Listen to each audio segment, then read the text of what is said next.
What's up, man? We back at it again. Josh Taylor, man, he unified the titles. You know, he just beat Prograis. And really one of the Fight of the Year candidates, man. I mean, he got the 140 belts. He got 2 of them. It was a good fight, man. To me, I think it was Fight of the Year. Man, it's mind-boggling, bro. It's mind-boggling right now, bro. It was such a close fight.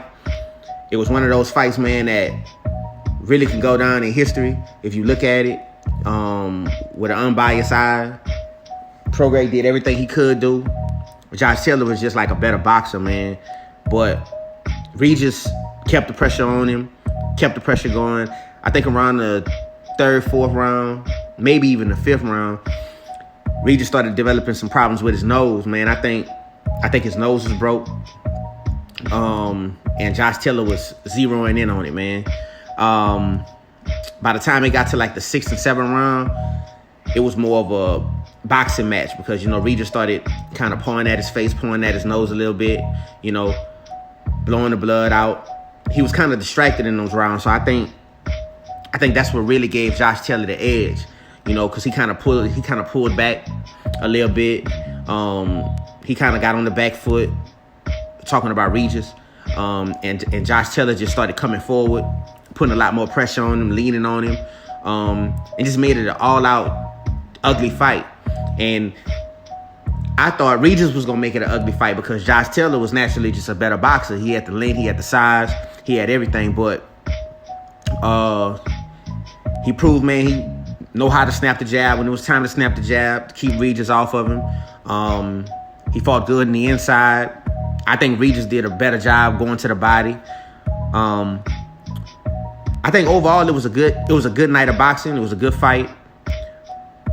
I think the later rounds, 8th, 9th, 10th round, that was close rounds. It could have went either way.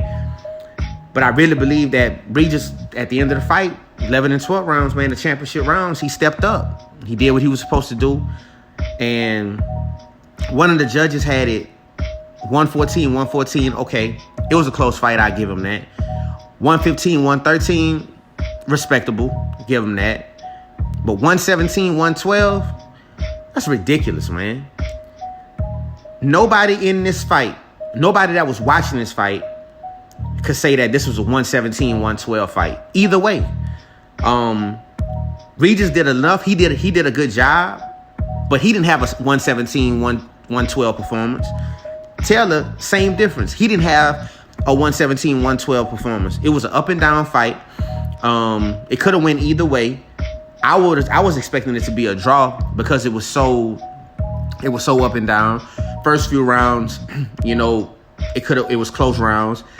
Middle rounds, Regis took his foot off the gas because he had a couple injuries he was dealing with. Cut over his right eye, busted nose. Taylor took his foot off the gas because Regis started hurting him to the body and started pressing the action. And in the later rounds, I think Regis stepped up. But to say 117, 112, that's just one of them things in boxing, bro. We just can't get away from.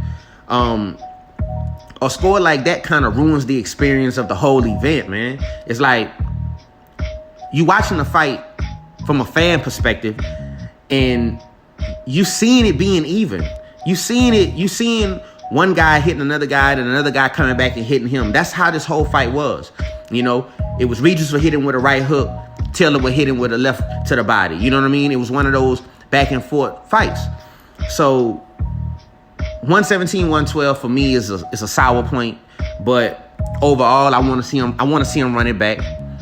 I want to see him, you know, do it in the States, you know, because I think since they was over in the UK, it maybe played a factor for Josh Taylor to the judges to lean toward him. But overall, at the end of the day, Regis is not undefeated no more. Taylor got the Ali trophy. He got 2 of the belts. He got 2 of the straps. He got the IBF. He got the WBA Junior Welterweight titles. And, you know, he the World Series boxing, you know, finalist. He the champion, man. So, I mean, at the end of the day, you can't take nothing away from either fighter. Josh did a good job. Regis did a good job. But I just want to see a rematch, and I want to see a rematch in the States if possible. If not, if he can't get the rematch, I really don't think it's nothing else for Regis to do at 140. There's a couple fights out there for him, but if he can't get the rematch with Taylor to get his belts back and to avenge that loss, I think he should just move up to 147. But a lot of people may not agree with it. I'm not rushing him up to 147, but I think this was his hoorah moment. This was his moment to really step up, shine, crossover, and to be a dominant 140 pounder. And he did it for a while, but I mean, this loss against Josh Taylor, to me, I think it hurt his stock at 140. Like I say, he can still do damage at 140, but 147 for me would be the ideal. Weight class for him to go to if he can't get the rematch and get his belts back and avenge the loss. So, tell me what you think in the comments. Tell me what you think about the event, the fight in general. Who you thought won, and just your overall thoughts on everything, man. So, just leave a comment. Get at me.